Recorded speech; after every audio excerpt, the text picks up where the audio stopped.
কিন্তু আপনারা জানেন যে গতকাল রাত বা ভোর 4টা থেকে একটা ঘটনা হচ্ছে, সেটা হচ্ছে জানেন যে চারুকলাতে ঢাকা ইউনিভার্সিটি চারুকলা ইনস্টিটিউটে বৈশাখের শোভাযাত্রার বর্ষবরণ শোভাযাত্রার যে র্যালির জন্য যে মোটিভগুলো তৈরি করা হয়েছে, সেখানে একটা মোটিভ ছিল ফ্যাসিবাদের মুখাবয়ব। সেই ফ্যাসিবাদের মুখাবয়বটা কে বা কারা পুড়িয়ে দিয়েছে ভোর 4টার পরে। এবং এটা স্পষ্টতই একটা কি বলে জুলাই পরবর্তী সময়ে জুলাইকে চ্যালেঞ্জ করে ফ্যাসিবাদের দোসরদের করা কাজগুলো আমরা মনে করছি। ফ্যাসিবাদের দোসর এই অর্থে বলছি, যারাই চায় না এই ফ্যাসিবাদের মুখাবয়ব র্যালিতে থাকুক, ধর নানান রকমের মতামত থাকতে পারে, ক্রিয়েটিভ কমেন্ট, কিন্তু যখন এটা পুড়িয়ে দিতে যায় তখন বুঝতে হবে যে এটার পিছনে একটা সংঘবদ্ধ শক্তি কাজ করছে। সেই শক্তিটার ব্যাপারে সরকার স্পষ্ট একটা অবস্থান ইতিমধ্যে নিয়েছে। আপনারা জানেন যে পুলিশ কাজ করছে এবং দ্রুতই অপরাধীকে গ্রেপ্তার করা হবে। আর আমি এই সংবাদ সম্মেলন থেকে দেশবাসীর প্রতি যে আহ্বানটা জানাতে চাই সেটা হচ্ছে এই যে আমরা এবার সবাই, মানে শুধু বাঙালি না, বাঙালি এবং অন্যান্য যত জাতিগোষ্ঠী আছে, আমরা সবাই এক হয়ে উৎসব করতে চেয়েছি ফ্যাসিবাদ মুক্ত বাংলাদেশে। এটা হয়তো অনেকেরই ভালো লাগবে না বা ভালো লাগছে না, আমরা বুঝতে পারছি।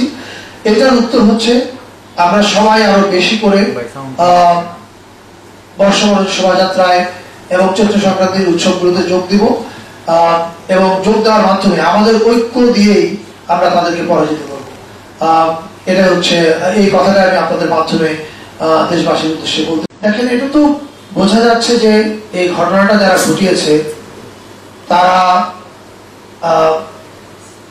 চায় না আমরা যে উৎসব মুখর বাংলাদেশ তৈরি করতে চেয়েছি এবং যে ঐক্যের এবং সম্প্রীতির বাংলাদেশ তৈরি করতে চাচ্ছি, এটাতে তারা এক ধরনের বাধা দিতে চায়। কিন্তু তাদের শক্তি এত কম, যে কাজটাই করেছে এটা শাস্তি তাদেরকে ভোগ করতে হবে। কিন্তু তাদের এই শক্তি এত কম, আমি মনে করি না এটার মাধ্যমে তারা আমাদের সারা দেশের মানুষের সম্মিলিত যে শক্তি, সেই শক্তির সামনে দাঁড়াতে পারবে।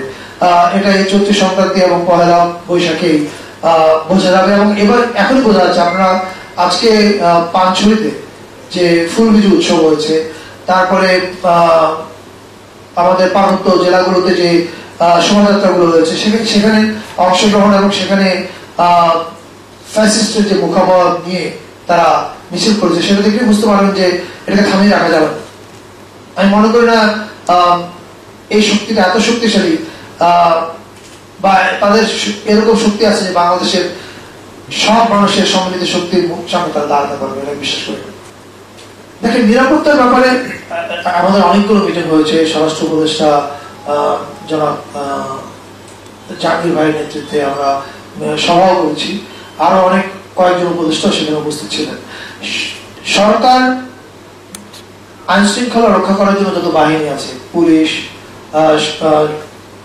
বিজিবি, সেনাবাহিনী, এমনকি গোয়েন্দা সংস্থা, সবাই কিন্তু সম্মিলিতভাবে কাজ করছে। এবং আমি মনে করি না যে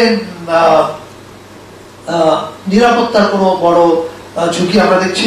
তবে হ্যাঁ, ঘটনাটা তো ঘটেছে, এবং ঘটনা যারাই ঘটিয়েছে চারুকলাতে, তারা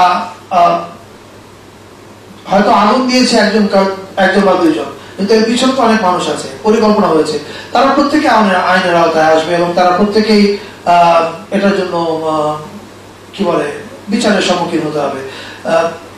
কিন্তু আমি মনে করি যে এই ঘটনাটা আমাদের দেশ জুড়ে যে উৎসবের আবহ বইছে, এটাতে কোনো বাধা দিতে পারবে আমি বিশ্বাস করি না। আমি আবার বলছি যে বাংলাদেশের মানুষের সম্মিলিত শক্তির সামনে এই সমস্ত ঠুনকো দুষ্কৃতিকারী আসলে কিছু করার ক্ষমতা নেই।